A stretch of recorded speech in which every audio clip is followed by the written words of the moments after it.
Okay. Hi, Susan. Hey, Bonnie, how are you? I'm great. It is so great to see you. I'm glad we could talk about Yeah. you and your work. And I just want to tell people watching and listening that I have been an admirer of your work because of the our introduction through Crit Lab and seeing your work there. And that's a space where we share our work and our concepts, our desires, our interests, our history, and it's just intrigued me because you speak about your work so well, and also um, the fact that you're doing a lot with performance. That Mhm. has always intrigued me because it's something that seems a little scary to me. And how does a person start in with that, like, and it's not like you started yesterday. You've been doing this all your life. You've been making art. You've been expressing yourself in ways that feel natural and important to you and about your life. And so that just really intrigued me. And that's why I really wanted to start this platform where I get to know artists better.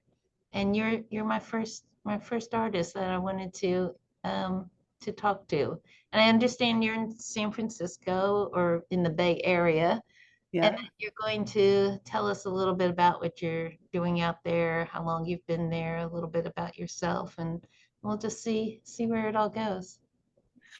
Thank you, Bonnie. It's been such a pleasure talking to you about art ideas. And I think that for much of my life, I haven't had the beautiful moments to actually talk to other artists about art concepts. So it's been a real treat to me to be able to be in dialogue around things like materials and its context in the world stage. And I think I was happy to say yes to this opportunity to chat Yeah. on the video machine because it's actually been such a rarity for me.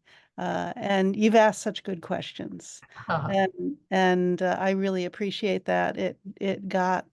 It was a catalyst for me to think more beautifully and more deeply about things I've been doing for a very long time. Good. So So, I just want to tell people that again that are watching and listening that, as we talked about doing this, and I should also say that, I'm calling this series Art Heads after you having mentioned that in one of our talks. But I just like the term a lot because yeah. our minds are in our art so many hours. And Mhm. um, but it's true that, we've gotten a chance to dialogue about the work, and it's a wonderful release to give feedback and to ask questions. So, Mhm.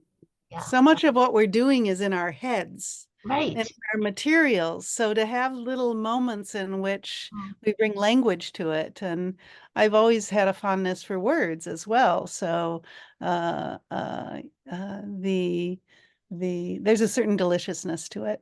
Yeah. Yeah. Have you Mhm. always been writing? Has that been part of your life from early on? So, yes, and let me go backwards a little bit because there may be three people wondering about like the Bay Area Sure. and coming out here. And I've been out here since the early 80s. Uh, from Awesome. college in Appleton, Wisconsin. I had a short rest in Oklahoma City where my sweetheart was my boss, and he's remained my sweetheart for the remaining years since then. And we came to the Bay Area, never having been here before, not really knowing more than two people. I knew two people from college who were out here. So it was sort of an adventure and a leap of faith, but and at first I was very disconcerted by there not being seasons because I'm a Chicago girl. Yeah. But I love plants and things that grow. And the first number of years out in the Bay Area, I was in the flower business. Oh, And I went from being in the wholesale flower business to having my own design business where it was actually a little more esoteric than just the normal flower shop. We did a lot of natural sculptural installations and uh, did a lot of events and like if I needed to do holiday decorations for someone in a fancy neighborhood, I would bring instead of evergreens and red bows and you know candy canes, I would bring birch trunks of birch wood, yeah. and I would have them wrapped in lights, and I did make leaves out of pieces of copper that I had oxidized to be a beautiful shade of green. So it would be bringing in sort of a tree-like element, but Yeah. bringing in the wrong type of tree, and but with the same twinkly lights Yeah. and many moments like that That's were in that's my fascinating. years as a flower business person. That's fascinating. And would your clients know that you were going to surprise them with these things? Or, I mean, they wouldn't know that they would be surprised, but would they? So always the best clients are, yeah, always the best clients are the clients who are artists themselves or appreciate art. Mhm. And who are willing to give you permission to do what you do without constraints. There were plenty of boring Christmas trees, Mhm. plenty, but that's not what I remember. Yeah, Yeah, yeah, that's fascinating. yeah, Were you yeah. able to, were you working at that time making artwork, paintings, printmaking, any of your No, things like that? well, so I was making things like floral things that could be worn. Or I made a whole set of wire crowns and uh, I was making natural objects, some of them performative, some of them uh, uh, setting the scene for a party. But So yeah, the performance piece was in there somehow that time. yeah, yeah, yeah, yeah. Okay. And the creative practice and it was it wasn't your normal flower shop. It was more of a creative studio whose main ingredient was natural That's stuff. fascinating.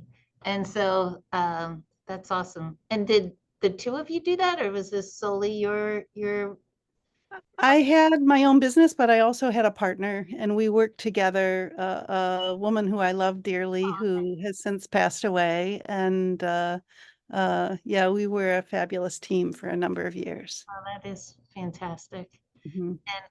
And then obviously you've left that business. I left that, and then over a number of years, ended up being a working as a teaching artist, and pretty quickly went from being a teaching artist to being an artist who teaches teachers. Mhm. Uh, and I did that for many years and was particularly good at being the translator between learning and understanding and making of things. And my teacher friends who know me uh, that they saw a special slice of what was possible with thinking and understanding for themselves and for their classrooms. So, Well, I love this. This just opens my mind up so much because I mean, it's a breath of fresh air to think mhm, like you were doing this with these tree parts. And I could just imagine you applying your wonderful openness to other possibilities, thinking out of the box, mhm, to everything that you do. And yeah, I imagine that people who have been in a, you know, a construct that is supposed to be you do this, this, this, Mhm. and here you come, and Right. you're kind of like saying, yes, we can all do this, but we could do it Mhm. in Yeah. any way we choose. Yeah. I I had to unlearn a lot in order to show up correctly for teachers and students. Mm. I was largely working with the teachers in the Bay Area, but in Oakland. So in Oakland, it's a particularly frenetic, diverse, challenging, energetic, beautiful community. And very few of the teachers have ever thought of themselves as an artist. So for them to be able to lead with art practice, Oh. they had to be given strategies that were very approachable. So say you're reading some sort of book about history, or maybe it's fiction, but dealing with something, personalities and identity. So a good match to that would be to do rubbings, Hmm. where you put paper over a surface and you have a wide crayon or a wide lead piece, and you reveal what's under the surface by rubbing the paper. So you are literally asking what's below the surface while you're thinking about what's below the surface in the narrative of the story or the history or the conflict that you're trying um, to relate to and to understand. So And this is the way they sort of brought their students into the conversation. absolutely, because a lot of their students were just learning English as a second language. So if you don't have a modality Uh, that is an alternative to the yes. the language, you're you're you're lost. Yeah. You're searching. Yeah. There's no communication. This is the way to communicate. Yeah, yeah. So that was very interesting. But it also informs how I think about my art practice. It's very head heavy. Yeah. Like I'm thinking about process and intent and outcome and the systems that are maybe overshadowing desired outcomes. And uh, I very much need my art practice in order to exist as a human being. Yeah. If I didn't have it, I think that uh, I hate to think of what my life would be alternatively. It's essential for me to be able to have something for my hands to do, something that's an artifact as a result. And sometimes it's just 15 minutes in my sketchbook. And because of that, those 15 minutes, I'm a better human being. Yes, I know when I don't have time in the studio, I get very Mhm. frustrated and very wound up, and Yeah, it just doesn't feel very good at all. So I can yeah, totally agree. Plus, I think I noticed that in you is that, this and many artists. I mean, there's no like, oh, I do art and the I'm this person and the rest of it. I mean, we're artists always. yeah, So it's not it's not something separate. So, yeah. and I'm like, that's the soul of what, I think, you what I recognized in you. Like that's, it's the real deal. And then I think too, like some of the things that I learned about you, like from your history of, and your mom and growing up with, like we're going to talk about, the sense of care and caring and carrying, but Mm, the way some of the things that like I'd like you to go into a little bit, which we only touched on, if you mhm. feel comfortable doing that, was, just like, you said your mom was like an anything goes and like this, like I'm so curious about that atmosphere because Mhm. I think, when you grow up in something that's maybe different, everybody has different from everybody else, but when you really come down to it, but different in a way that's, you know, has its own special flavor to it. Uh, Mhm. you see, you're open to things in a way that maybe a lot of people are not, because you've grown up in a condition in conditions that are not Mhm. typical. Yeah, So I would like to hear a little bit, like, I mean, when you're ready, to bring that in, yeah. um, a little bit about how, because now we're talking about how you know, how you applied yourself to education and caring. Mhm, mhm, Want mhm. to see where that goes. So, it's hard to tell this story with any sense of brevity, Mhm. uh, but it's a story that I want to honor. Um, I grew up in the suburbs of Chicago, so I had the resources that I needed. I had the comforts of shelter, and my elementary school had art teachers and music teachers, and we were free. We weren't worried as much about the threats of potential harm.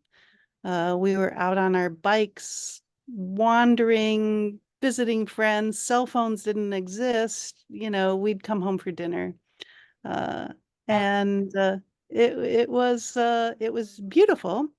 But at home, uh, as a young child, with my two sisters, my mother started to really struggle with her mental health. mm, And for years, off and on, she was hospitalized and labeled with terms like bipolar, schizophrenia, tons of medications, electroshock therapy, hospitalizations. She'd come home, she'd be foggy, uh, but somehow my dad cobbled together someone to take care of us after school, and somehow a sense of I hate to use the word normalcy because I actually despise it as a notion. I think that we're sort of burdened by the idea that there is a normal. right. I'm much more interested in like the spectrum of like nonlinear thinking is fascinating Fascinating. and it's beautiful. And after many years of being medicated and cycling through good times and bad times, my dad passed away. Uh, that's a whole nother story. Yes. Uh, he was a person who believed in me and loved me. And so I'm lucky to have had one person like that in my upbringing that believed in me. That I've taken that a long, long way. And that you But felt he, that you felt yeah, yeah, but he was struggling with his own sort of hidden identity. He was a closeted gay man, and he died in 94 of AIDS and lung cancer.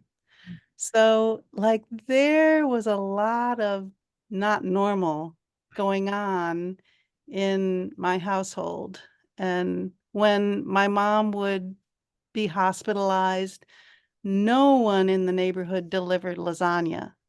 Like, if you have a heart attack or if you break right, a leg, right. there was a whole network of care. But if it's crazy care, it's like it's safer to stay away, perhaps. I don't know. Things are a little different now. I think people are afraid. And it might be a little different, but it might not be a lot different, Yeah, yeah, yeah, had that been yeah. happening today.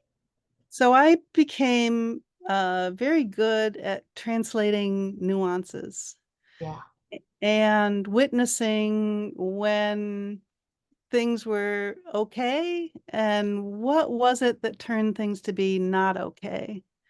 Especially once I moved my mom out here to the Bay Area. Like Berkeley was great for her because you can be a weirdo in Berkeley, you know, and it has some smaller town vibes so that, neighbors, when they would see her doing something that was concerning, would give me a call. And, there was a bit of a web of care for her, but I couldn't sign on to a job that was like steady. Yeah. So for me, being a teaching artist where I could have smaller gigs Yeah. was much more ideal It's to more being a flexible. caregiver. Yes. Yeah, yeah, yeah, yeah. So I always had to search for those, that type of work, Yeah. and always needed to balance needing to step away and out of myself into a sort of s- scope of care for people around me, whether it was my son or my family or my mother or, extended family members. So um, it was a beautiful but heavy lift. And in Berkeley, I worked hard to have my mom's medications lowered as much as they possibly could, to be on that edge of being um, creative Yeah. without being dangerous. Okay. Uh, we crossed over that line a number of times, but Yeah. that was my job. So I really like that space. I like that space that allows for being as creative as possible. Well, that is such a gift to her that you Yeah, yeah, because I mean it could have been more uh just you know enough to like just put that away, like let's cover that up, but you yeah, did you really took the time and energy to respect yeah, the individual. yeah, yeah. So that's It, beautiful. it, it takes more time to listen more carefully Hmm. and to ask clarifying questions. Hmm. Uh, but she could almost always explain where she was coming from. And it was like, oh, now I get it. Yeah. Like, okay. I kind of get that to some degree. I mean, I didn't have the same circumstances, obviously, but um, being a teacher for many years, educator, and Mhm, I, sometimes you meet people that cross your path and, you know, the words that are said and what's really happening, mhm. might be very different things. And it is important to kind of, and when you've done it a number of years, you can hear Yeah, the difference. You can hear when there's something missing. So yeah, yeah. So that's yeah, and part of that is that you've, had to sense those moments that were scary. Then as she got older, you were able to use that as like, oh, here's a point of entry or yeah, yeah, scary point. So and your sisters as well, you've had to yeah, kind of manage, yeah, care for. yeah. And so I mean the time in Berkeley, that's changed over the years with people, with school, with environment, Yeah. socially. Like, Mhm, I mean, mhm, that was I was been out to San Francisco once, had an amazing mhm. time. Yeah, And I always wish that I was more in that era, like in the hub of that kind of atmosphere. But I was in the suburbs in Pennsylvania. yeah, yeah. But I mean, It we were it all remains yeah. right. It remains a community that is not frightened to protest. Hmm. And I really appreciate that. And that if there's something that stinks, people are going to show up, and the work is going to be done, and signs will be in windows, and there's a web of care uh, by the community itself rather than an outside source being Yeah. tasked with coming in and fixing things. And there are a lot of messes right now. Housing is a real issue. Mm. Uh, yeah, there's a lot of need right now. and that fits with who you are, and like why you're out there, why that feels like the right place for you. Mhm.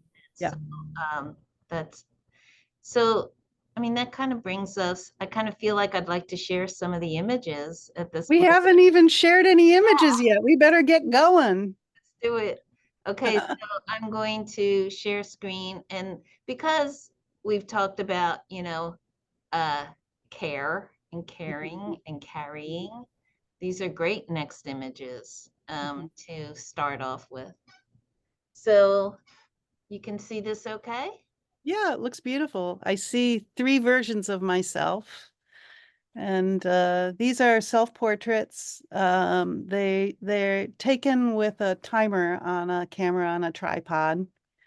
And what I'm wearing is a mask. I call it a mask that I made. There was a book in the library, an old book that had a beautiful illustration of wolf, moss, lichen. And when you go up into the Sierras, there's a chartreuse colored moss that hangs to the trees at certain altitudes. It's my favorite color, that sort of chartreuse green. Mm-hmm. So when I saw this illustration, I thought, oh, I love that. Mm. And at the time, I was going through a period of trying to teach myself things. So at a local organization, Kala Art Institute, I took a class on large-scale digital printing. So I scanned this image that was in a book illustrating wolf moss. By the way, my last name is Wolf, Right. so it has a particular humor to it. Not only is it a color of moss that I love, it shares the same last name. And it's used by indigenous uh, tribal members as a natural dye uh, for clothes and other woven materials. So I taught myself how to make a large digital file and print the media on paper, and then I cut out the perimeter of the moss and added a head mount to the back side, and I began to take these series of self-portraits. So one of the humorous things to this process is that if you're going to the camera and pressing the shutter timer for 10 seconds or whatever, you're also wearing this mask that doesn't have any eye holes in it. Yeah. So you're functioning blind and you're guessing that your pose is an appropriate one. That's what all of these are from. And these were taken in my living room. But I also took this mask out to different locations where wolf moss is found and took some natural, situated in a natural environment, self-portraits wearing the wolf moss mask. It's awesome. And were you particularly aware of, like, I'm looking at your hands now Mhm. and I'm seeing some pattern. And then I'm also wondering about the clothes that you wore. Those were chosen obviously for, Sure, yeah. sure.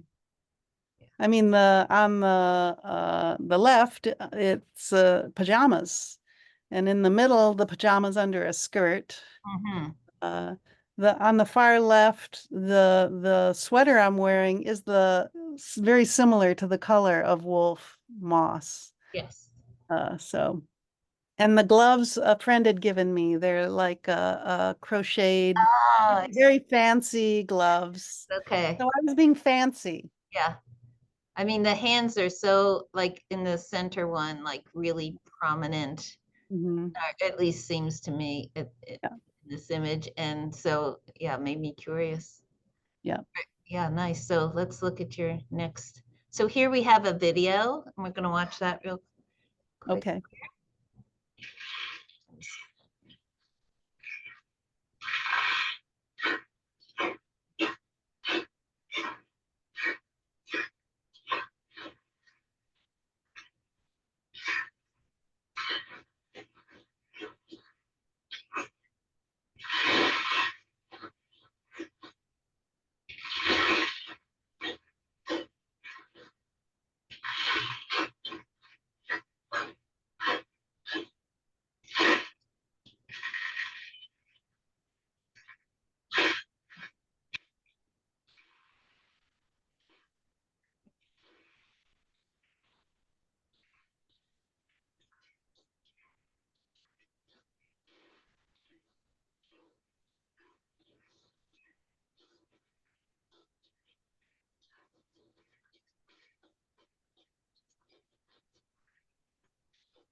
Wonderful.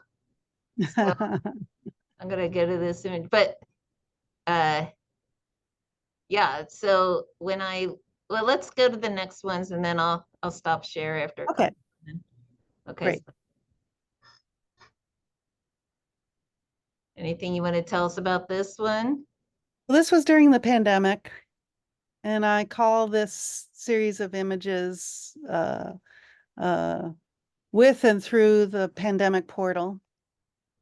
And the location is in a park where in normal times there would have been many children laughing and playing. It's where summer camp is held.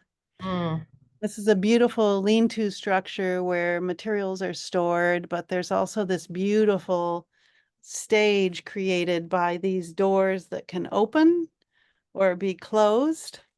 And there's a bench in front of the Oh, okay. doors. It was a perfect stage, and no one was anywhere, so it was incredibly private. And uh, I think that I was performing in the space and holding the grief and the change and the isolation and the Mm. Yeah, I think that's amazing. You can, I'm smart that you use your body to feel these things. yeah, yeah. And then I've told you before, I mean, I don't know how you feel about it, but this image to me says so Mhm. much. It's the, This this was also the pandemic was still, a thing, but up north of here, around an hour away, there's a space, artist residency space called In Cahoots Residency.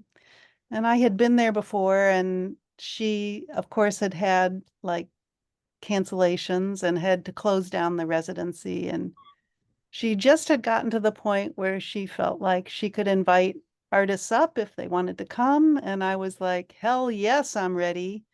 This was when I was just beginning my current body of work about care and caring. So I was prototyping a bunch of things. Mhm. Like, was this idea as an artist about wanting to honor the labor of caring and caring? Did it mean that there were objects that needed to be made and carried, or did it mean something else? I wasn't quite sure.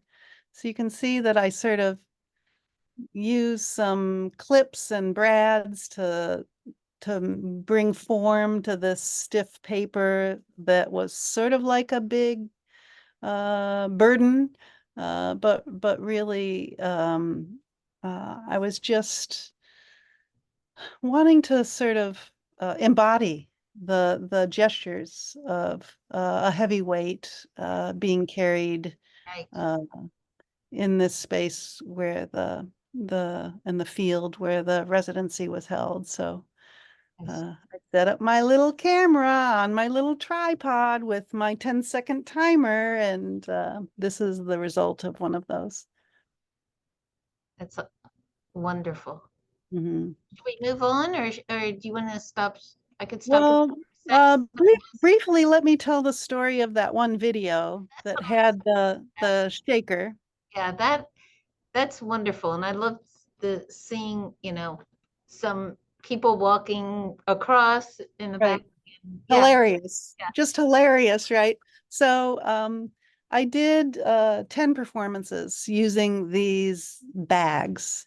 And these bags are made to haul foodstuffs or landscaping materials. And they're industrial bags, very, very strong, and they're unique in that their handles are generally used for a forklift to go through the handles and then carry them. Okay. Um, there's a gusseted opening at the top where material it fills it, and there's also a gusseted portal at the bottom where the material would be delivered. Okay. Ingenious, right? Yes. One day there was a construction project in my neighborhood, and I saw these bags lined up, and I thought, those are great.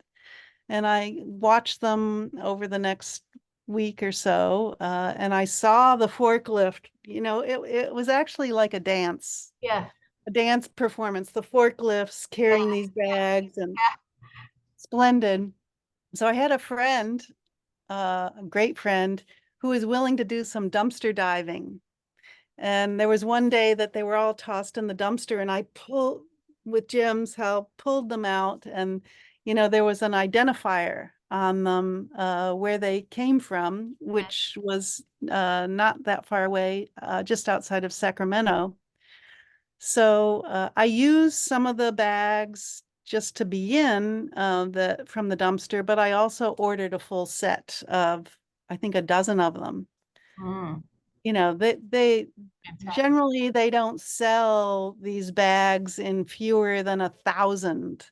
So, to get a call from them that they actually had some, I had to drive there and pick them up. But That's great.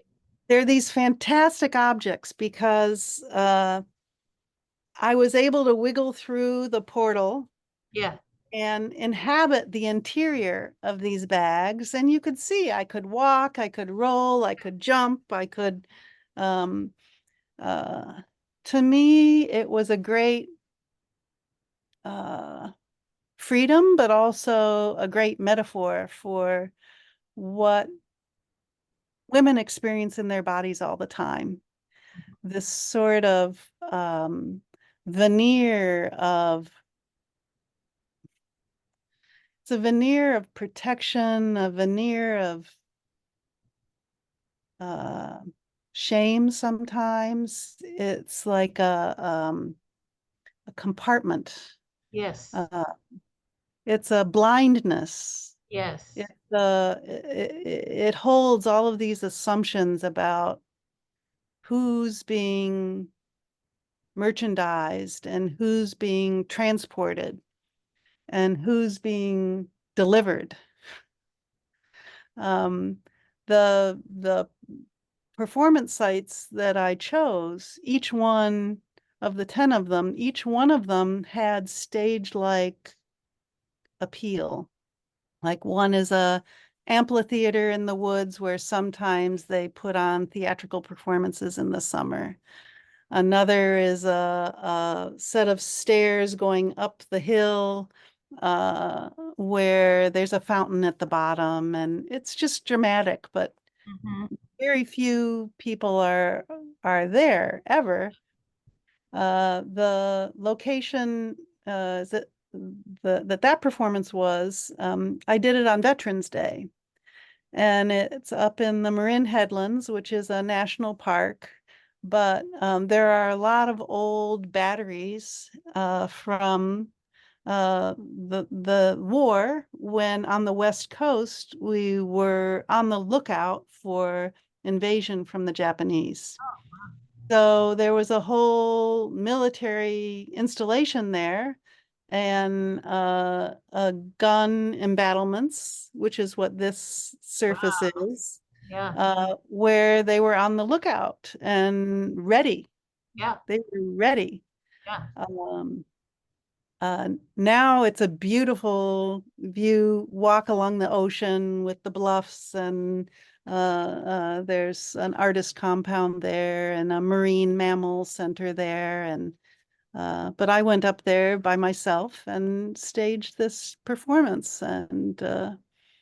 uh, Well, that's was so exciting and curious to me. I mean, there's some part of it that has humor to it. Like I just want to laugh all the way through. But yeah. then I think, there's so many things I do that Mhm. I think are very serious. And then I have this moment of, wow, this is so absurd, my seriousness about this. And I laugh at myself.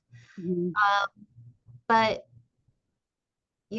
also the other connotations like that you touch on about body and, you know, the feeling trapped or maybe those are my own words, but like not being able to get your limbs out and your hands out and to do. And I think that was one of my questions early on was about, performance, about using the body, about, I Mhm. mean, a certain, maybe for me, it would feel uncomfortable or this shyness, but I was so intrigued by your interest in doing this like without any audience, with just taking yourself and doing this, you and the camera and Mhm. everything Mhm. else that you engaged with. Mhm. So I asked you about body and um, just how do you feel making these and what comes up for you as you're doing performance and what kind of history about body do you feel is important that you bring out, or maybe it's not just about body anyway. I think it's part of my practice that is just honoring myself. Mhm. And very often the performance pieces where I'm taking self-portraits are during a period in which I have very little time for my own creative practice. Mm, And staging something and doing something is like it's a it's validating and it's a release. It's like, yes, I'm fucking here yes, again. yes, And uh the the video pieces, I did those because I really wanted to teach myself video editing. mm, It seemed like the world was changing as an artist, and so much was happening on these machines. yeah, And, video editing was much more approachable. This was already many years ago. So it's gotten, a lot more uh, accessible even since then. So I was experimenting. I mhm, wanted to see what made sense for me, right. what I could have fun doing, and And so when you're doing your editing, I'm sure it's like it's just as important what you don't have in there, you know. mhm. Yeah, yeah, Needed yeah, some things. We had one incredible minute. That was one yeah, minute, that video. All yeah, yeah, yeah. right, let's go to your next images. I've forgotten what they are. What are we talking about now? So we've just done Oh, the uh-huh. carrying. Mm-hmm. And let's see, we can go through quickly and see so you can see what's up next, next, next.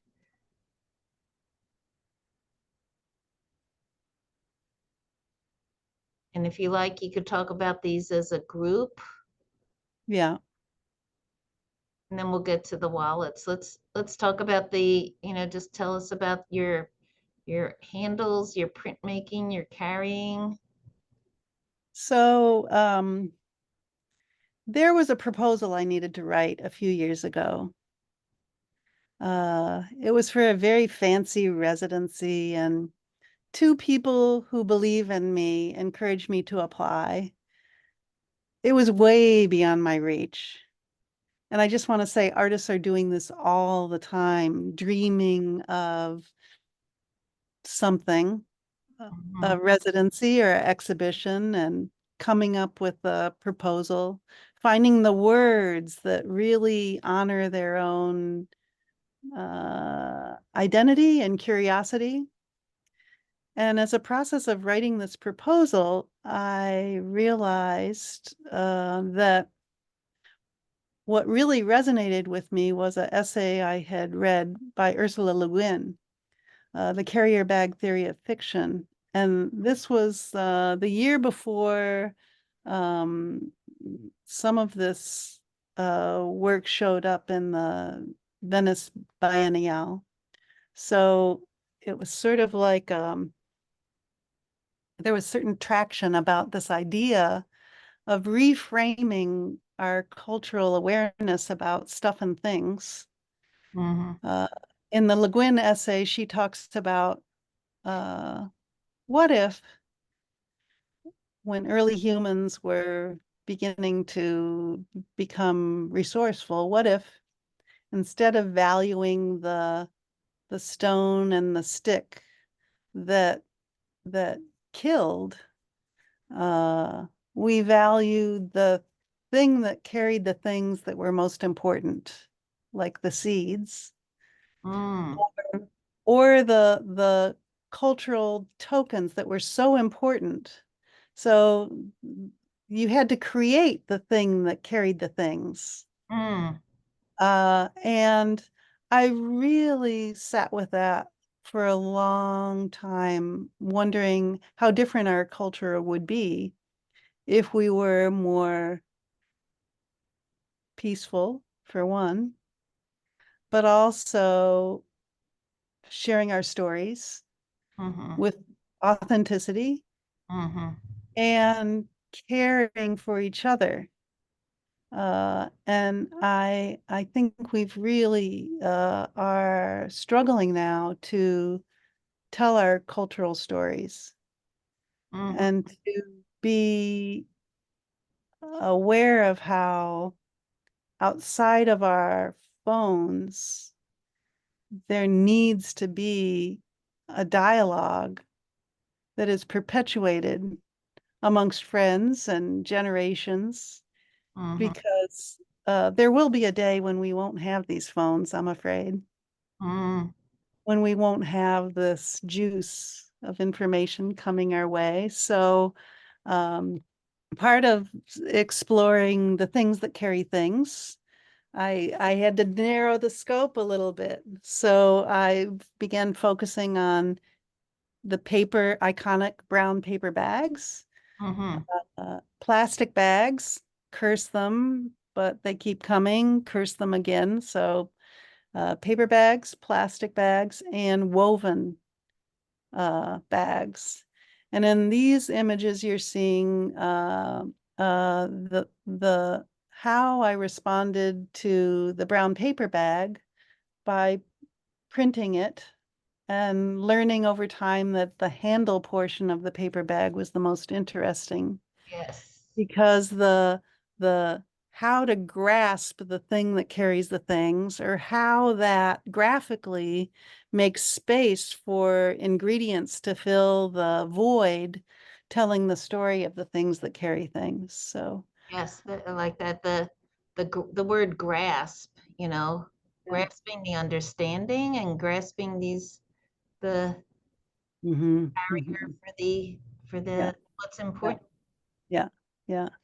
And So then it's just me grinding on an idea, and the last image with the hand around the pages, those are 10 book covers, and this next year I'll be working on the contents that will go oh, in these okay, great. books. Yes, yes. And it's like bookmakers, the last thing they design and fabricate is the cover, but I am doing things the Really, opposite way. that's I have 10 covers and now I'm going to create the contents, and uh, there'll be two signatures in these books. The one side will be content about care, and the other will be about caring.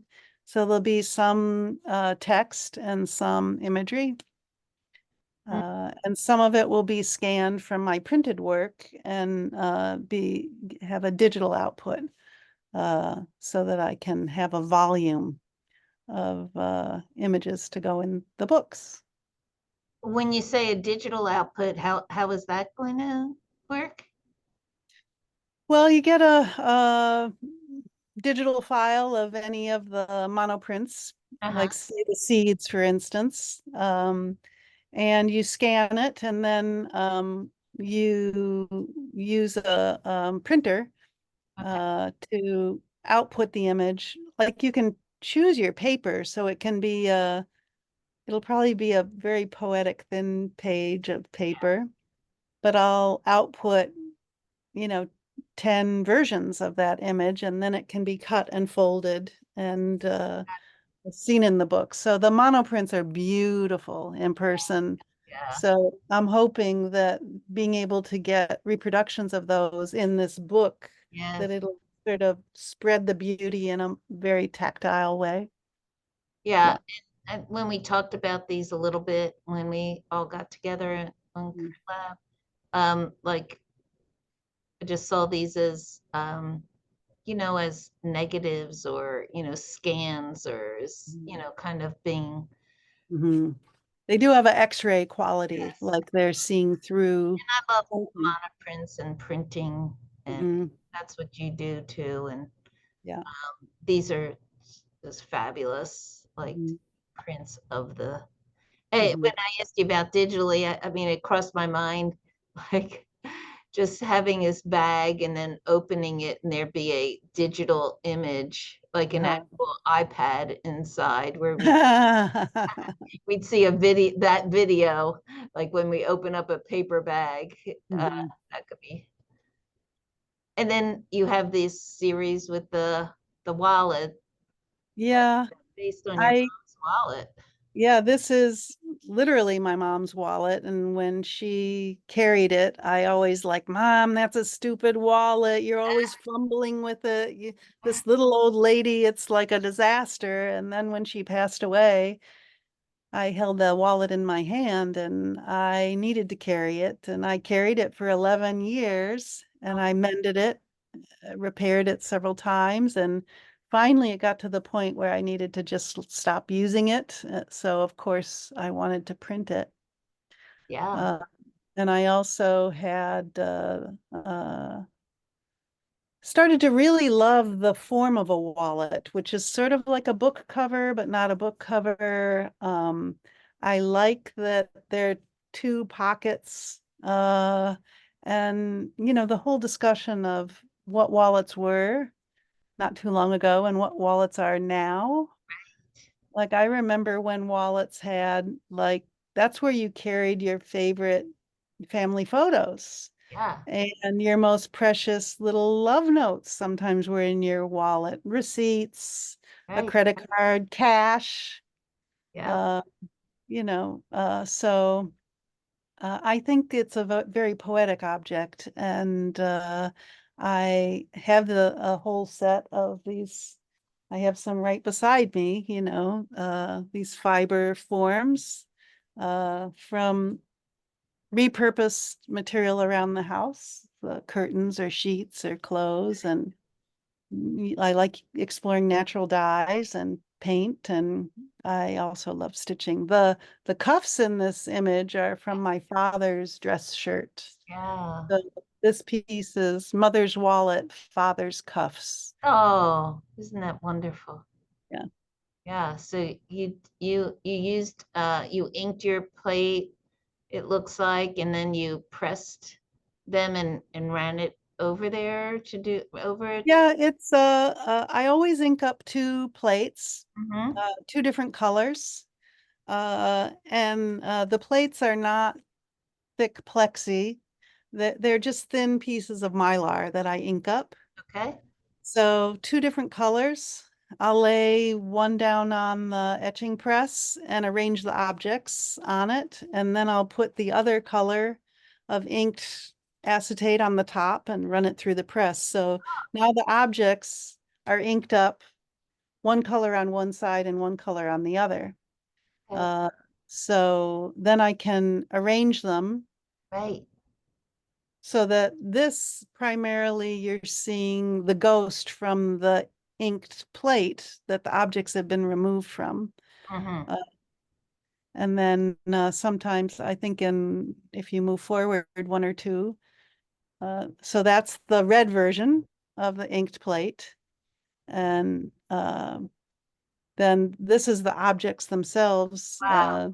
inked on both sides, and those are sent through the press with paper, objects, paper. Yeah. So it's always a mirror. Right. Oh, that's beautiful. And to me, the mirror is it's a form of dialogue. Right. Uh, So beautiful. Thank you for telling us about that. mhm.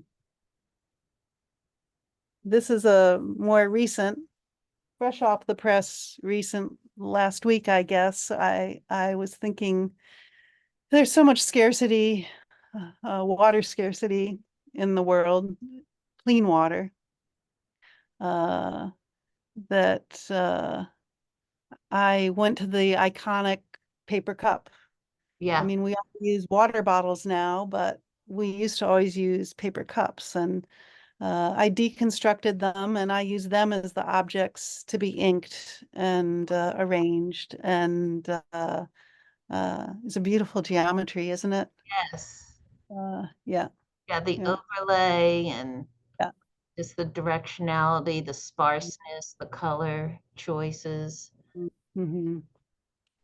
And then this was 2 days of exploring plastic bags. The bottom surface is, just the the thinner ones that all your produce from the grocery store gets tossed into. Yeah. Not so much in Berkeley anymore. You can only use recyclable green plastic or bring your own. And this is exploring woven things in the same way. And there's a mirror of this as well. So this is really recent. So using an older print where the line in the background is from cassette tape that my dad had recorded of Requiem. So cassette tape makes a beautiful inked line. So I had this sort of tangle from that work, and the bold graphic black line on the surface is something I did years ago. I was learning how to do screen printing, and I took a picture of some knitted fiber, and then I zoomed in on it. And I exposed my screen with the zoomed in knotted line of the knitted material. So it's the title of this piece is Remembering and Forgetting Craft. Uh-huh.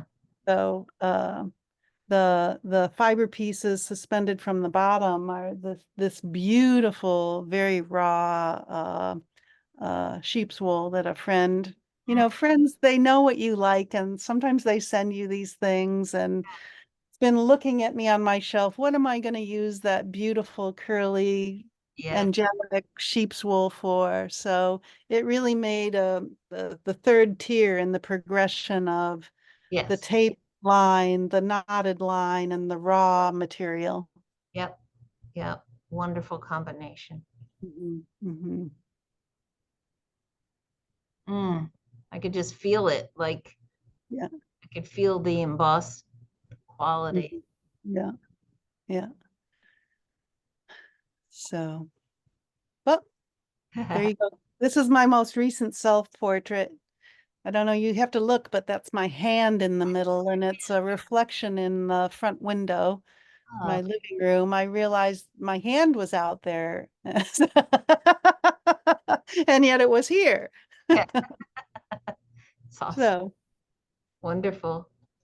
Well, that gave us a lot to understand and learn more about you. And um, I just, it's wonderful to see that you can go in and out of all these practices. And so I imagine, and I think this is true, you don't feel like, oh, I have to stick with this material and this process, and then I'm staying here and now it'll be something new. You can weave in and out of all of these processes however you like at any given time.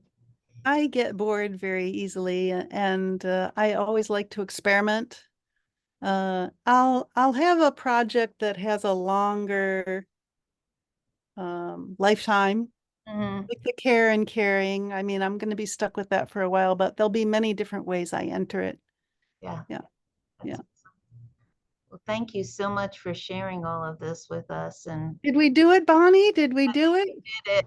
I Uh-huh. I feel enlightened and honored, and I really Mhm. appreciate you sharing all of this. Is there anything you want to tell me, us about like